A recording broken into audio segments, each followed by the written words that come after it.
Welcome back to another episode of Grading Academy. Just a recap, we're still playing along at home with the CGC grading competition that's going on right now. Last time we did round one and we took a look at the 5 books that were presented.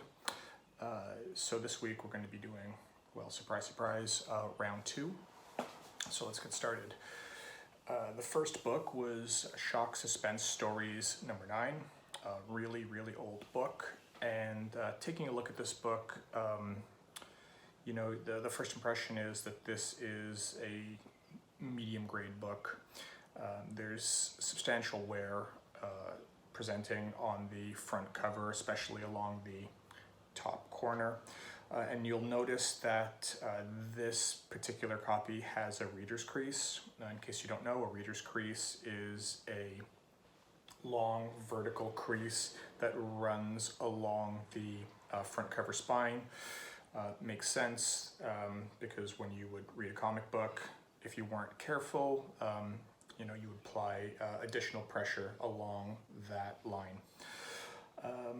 And personally, I think this book presents as a 4, but because it's a golden age book, you know, we're going to bump it up to a 4.5, and that would be well and dandy, except I took a look at the back cover and I was convinced that this book had tanning.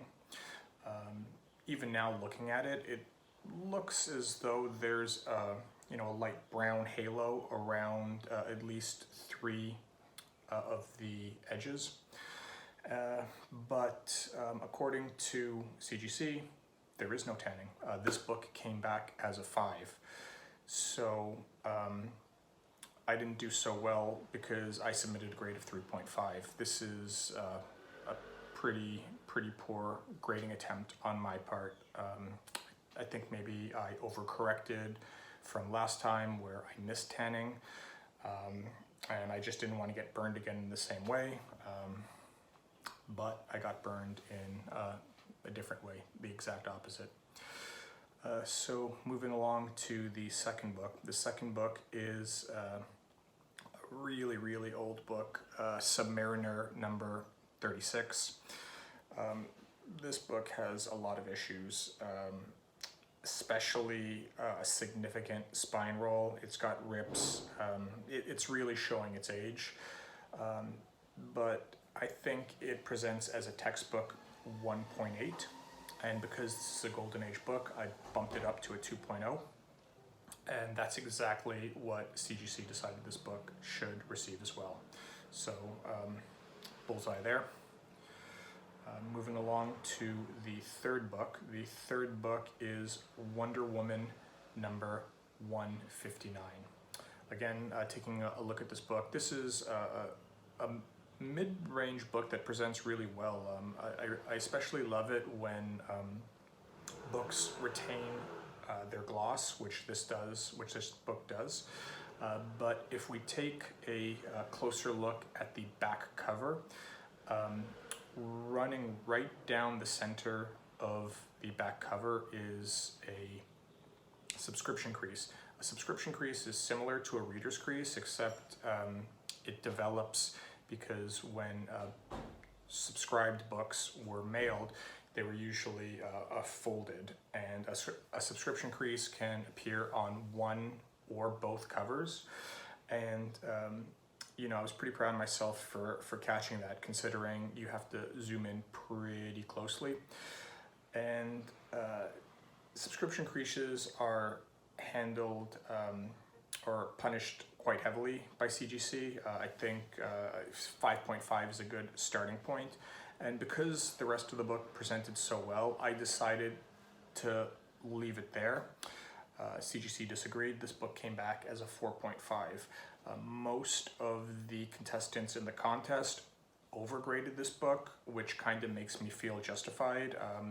Less than 10% of the contestants thought it was 4.5, and the remainder graded it higher. I did consider giving this book a 5, but it just looked so good. So live and learn. Let's go on to the next book. Next book is Strange Tales, issue 180.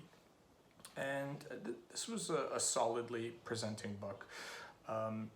You know, the back cover certainly presented better than the front cover.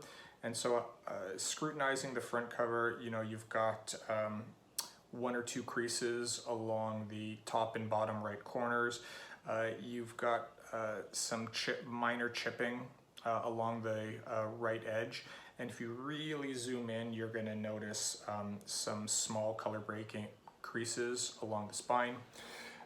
So for this book, I initially started in the 8.5 to 9 range, but I couldn't justify that grade, so I dropped it to an 8.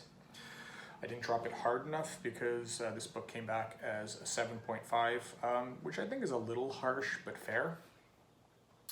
Moving along to the final book of the round.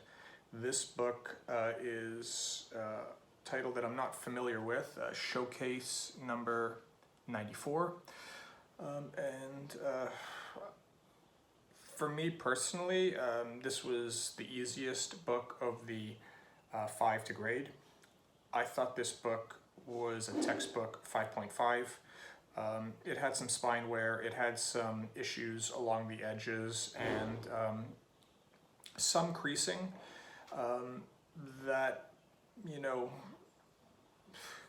make it a solid 5.5 candidate, and turns out I was right. CGC agreed with me, and this book came back a 5.5. So if you were counting at home, I got a score of 6 this round. I'm usually pretty disappointed if I get a score of less than 5. I think 5 is the benchmark for like a strong grader, and anything below that, you know, you kind of didn't do a great job. But most of the top graders in this contest had a score of about 6 as well, so I thought this was a pretty tough round. I think the Wonder Woman caught a lot of us by surprise, and I clearly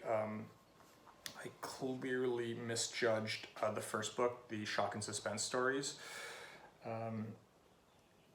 In an ideal world, I would have given the Wonder Woman a 5 and the shock and suspense stories a 4.5, and then, you know, I would have gotten a score of, well, what is that, 1, 2, 3, I would have gotten a score of 3, which would be excellent, but it is what it is.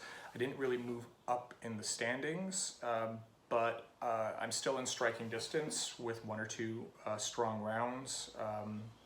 I can certainly improve. So we'll see you next time. Thanks for playing along. Let me know what you thought of CGC's grades for each of these books.